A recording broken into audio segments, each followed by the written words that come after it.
The Giver. Chapter 9. The Rules. Now for the first time in his 12 years of life, Jonas felt separate, different. He remembered what the chief Eldad said, that his training would be alone and apart, but his training had not yet begun. Already upon leaving the auditorium, but his training had not yet begun, and already upon leaving the auditorium, he felt the apartments. Holding the photo she had given him, he made his way through the throng, looking for his family unit and for Osha. People moved to sight for him. They watched him. He thought he could hear whispers. Ashi called, spotting his friend near the rows of bicycles. "Right back with me?" "Sure," Osha smiled, his usual smile friendly and familiar. But Jonas felt a moment of hesitation from his friend and uncertainty. "Congratulations," Osha said. "You too," Jonas replied. It was really funny when she told about the smacks. He got more applause than almost anybody else. The other new 12s clustered nearby, placing the folders carefully into the carrying containers. On the backs of their bikes, in each dwelling tonight, they would be studying the instructions for the beginning of their training. Each night for years, the children had memorized the required lessons for school, often yawning with boredom. Tonight they would all begin, equally, to memorize the rules of their adult assignments. "Congratulations, Osha," someone called. Then that hesitation again. "You too, Jonas." Osha and Jonas responded with congratulations to their group mates. Jonas saw his parents watching him. From the place where his own bicycles were waiting, Lily had already been strapped into her seat. He waved. They waved back smiling, but he noticed that Lily was watching him solemnly, her thumb in her mouth. He wrote directly to his swelling, exchanging only small jokes and unimportant remarks with Osha. "See you in the morning." "Recreation Director," he called, dismounting by his door as Aisha continued on. "Right, see you," Osha called back once again. There was just a moment when things weren't quite the same. Things hadn't been quite as they had always been through the long friendship. Perhaps he had imagined it. Things couldn't change with Osha. The evening meal was quieter than usual. Lily chatted about her plans for volunteer work. She would begin, she said, at the nurturing center since she was already an expert at feeding Gabrielle. "I know," she added quickly when her father gave her a warning glance. "I won't mention his name. I know I'm not supposed to know his name." "I can't wait for tomorrow to come," she said happily. Jonas sighed, uneasily. "I can," he muttered. "You've been greatly honored," his mother said. "Your father and I are very proud. It's the most important job in the community," father said. "But just the other night, you said that the job of making assignments was the most important." Mother nodded. "This is different. It's not a job really. I never thought, never expected." She paused. "There's only one receiver. But the chief elder said that they had made a selection before and that it failed." What was she talking about?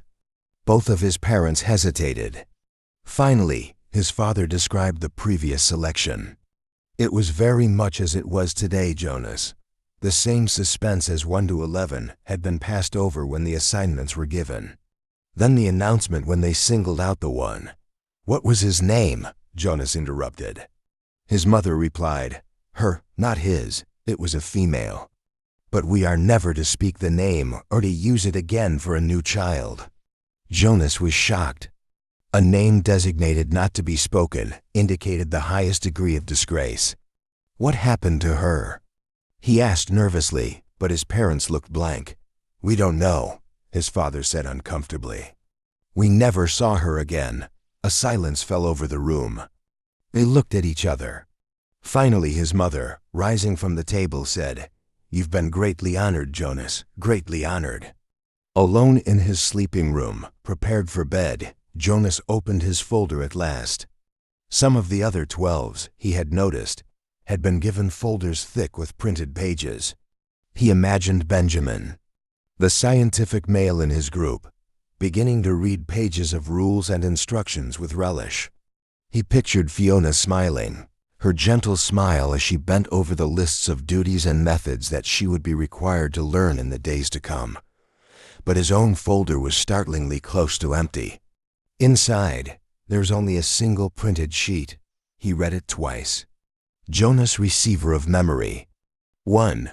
Go immediately at the end of school hours, each day, to the annex entrance behind the House of the Old, and present yourself to the attendant. 2. Go immediately to your dwelling at the conclusion of training hours each day. 3. From this moment, you are exempted from rules governing rudeness. You may ask any question of any citizen, and you will receive answers. 4.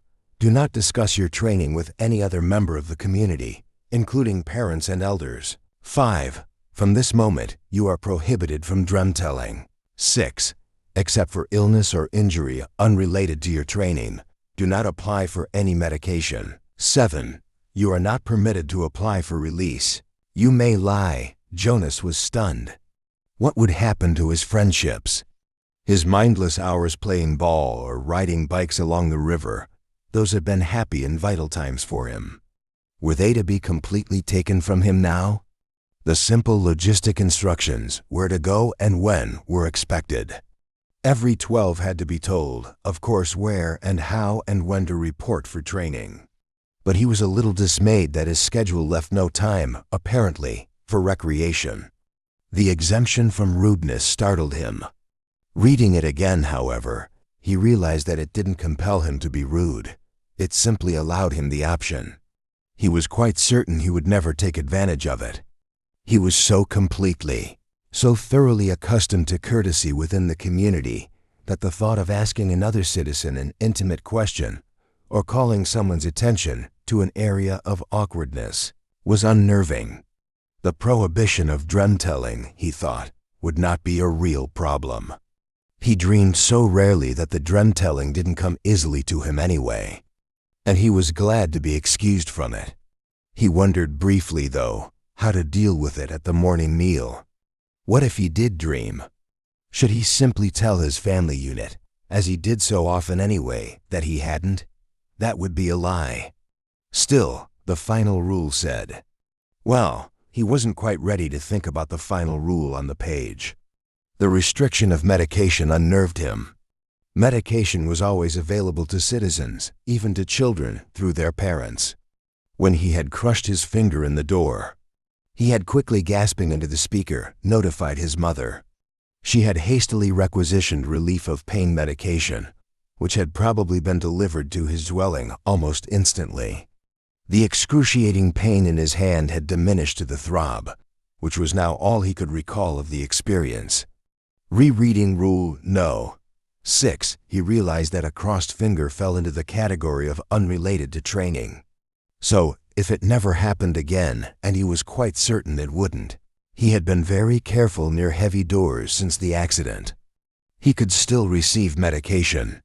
The pill he took now each morning was also unrelated to training, so he would continue to receive the pill. But he remembered uneasily what the chief elder had said about the pain that would come with his training. She had called it indescribable. Jonas swallowed hard, trying without success to imagine what such pain might be like with no medication at all, but it was beyond his comprehension.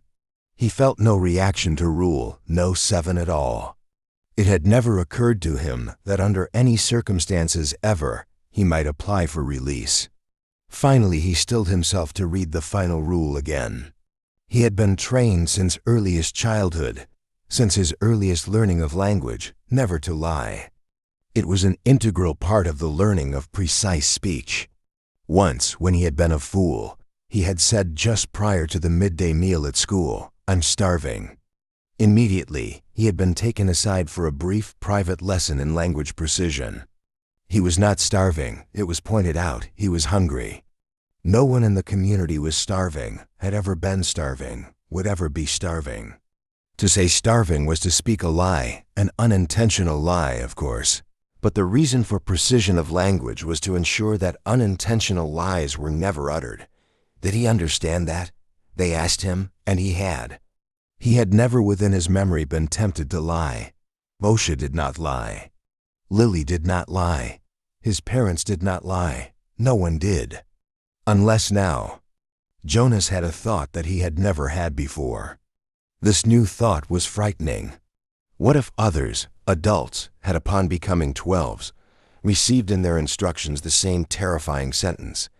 What if they had all been instructed, "You may lie"? His mind reeled. Now empowered to ask questions of utmost rudeness and promised answers, he could conceivably, though it was almost unimaginable, ask someone, some adult, his father perhaps, "Do you lie?" But it would have no way of knowing if the answer you received were true. Chapter 9. The Rules. Discussion. Jonas receives a list of rules. How do these rules make him feel? What would you think if you were given such rules? Written activity. Create a list of rules you would follow if you were the receiver of memory. Explain why these rules are important.